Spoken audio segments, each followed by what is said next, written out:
नमस्कार, मैं हूं डॉक्टर संतोष मानव। झारखंड एक बार फिर जलने की राह पर है। जलने की राह से मेरा मतलब यह है कि यहाँ एक बार फिर हंगामा, आंदोलन, तोड़फोड़ की स्थिति बन रही है। और यह स्थिति इसलिए बन रही है कि झारखंड के युवा उबाल पर है, उनका आक्रोश चरम पर है।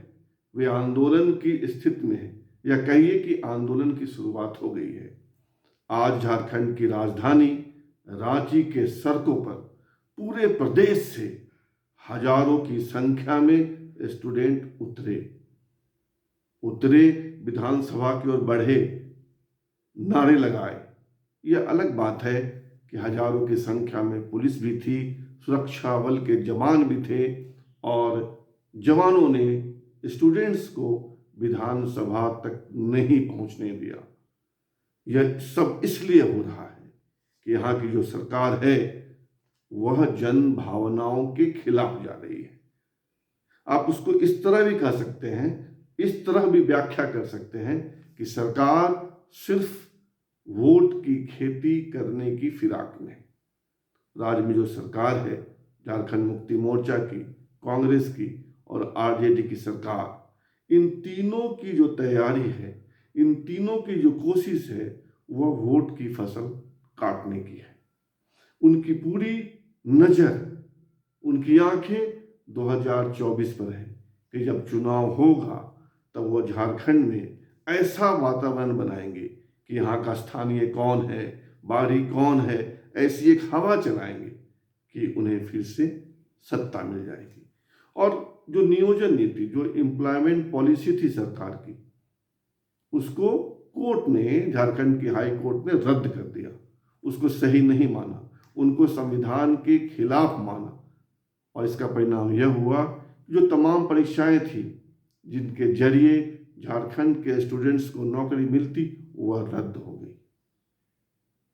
जो स्टूडेंट राज्य के कोने कोने में परीक्षाओं की तैयारी कर रहे हैं, राज्य की राजधानी रांची में रहकर तैयारी कर रहे हैं, वो कह रहे हैं कि उनकी उम्र अब खत्म होने वाली है, वे उम्र सीमा को पार कर जाएंगे।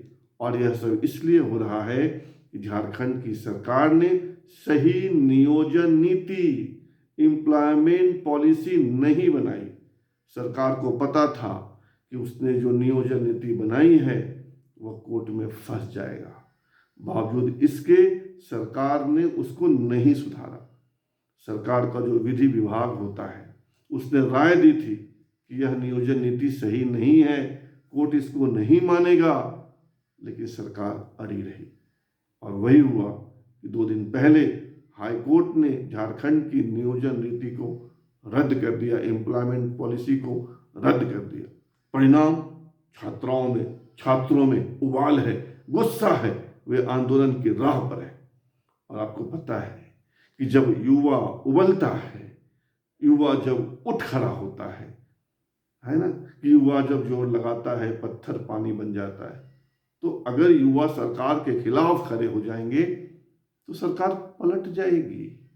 सरकार किसकी आएगी यह अलग बात है, लेकिन युवा फोर्स के सामने कोई सरकार नहीं टिकती। और सरकार ने जिस तरह की नियोजन नीति बनाई थी, आप कल्पना कीजिए, सरकार ने नियोजन नीति में रखा था कि जो लैंग्वेज के पेपर है उसमें हिंदी नहीं होगा, उसमें अंग्रेजी नहीं होगा। ये कैसी नियोजन नीति? सरकार ने उसमें रखा था कि जो लोग बाहर से, यानी झारखंड के बाहर से 10वीं और 12वीं पास करेंगे, उनको भी मौका नहीं मिलेगा नियोजन में। ये कैसी पॉलिसी? इसके खिलाफ 20 लोग कोर्ट गए थे और कोर्ट ने उसको रद्द कर दिया।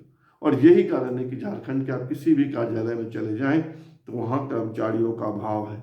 आपको पता लगेगा कि यहाँ 100 सैंक्शन पोस्ट है और उसमें से 10 लोग या 12 लोग बचे हैं, बाकी लोग संविदा पे हैं या नहीं हैं। कार्यालयों में सरकारी कर्मचारी नहीं हैं, अधिकारियों का भी टोटा है। झारखंड बिल्कुल अराजक माहौल पे खड़ा है। और जो सत्तारूढ़ दल है वो आरोप लगा रहे हैं कि चूंकि केंद्र में बीजेपी की सरकार है तो बीजेपी के लोग षड्यंत्र कर रहे हैं। और बीजेपी के लोग कह रहे हैं कि जो राज्य की सरकार है वो भ्रष्ट है, वो नाकाबिल है, वो सरकार नहीं चला पा रही है। कुल मिलाकर आप देखेंगे तो एक अराजक मुहाने पर झारखंड खड़ा है, जिसके आगे कुछ भी हो सकता है। झारखंड फिर जल सकता है। झारखंड सुलग रहा है और जलने की तैयारी हो चुकी है। सुलगना मतलब ही होता है कि नेक्स्ट स्टेप में झारखंड जलेगा। जो झारखंड मुक्ति मोर्चा है, इनकी पुरानी नीति रही है लोगों को बाहरी और भीतरी के नाम पर बांटना, कि तुम बाहर के हो, तुम बाहर से आए हो, तुम बिहारी हो। अरे झारखंड भी पहले बिहार का राज्य था। तो एक नेगेटिव पॉलिटिक्स के चक्रव्यूह में, एक नकारात्मक राजनीति के भंवर में झारखंड फंसा हुआ है। और यह नकारात्मक राजनीति या नेगेटिव पॉलिटिक्स यहाँ के युवाओं को आंदोलित कर रहा है। युवा सड़क पे उतर चुके हैं। अगर इनका ज्वार बढ़ा, इनका कारवा बढ़ा, तो सरकार पर भी खतरा होगा। और ये पक्की बात है कि आज नहीं तो 2 माह बाद, नहीं तो 4 माह बाद झारखंड फिर सुलगेगा। कि जो पार्टियां सत्ता में हैं उनका काम नेगेटिव पॉलिटिक्स है, नकारात्मक राजनीति है।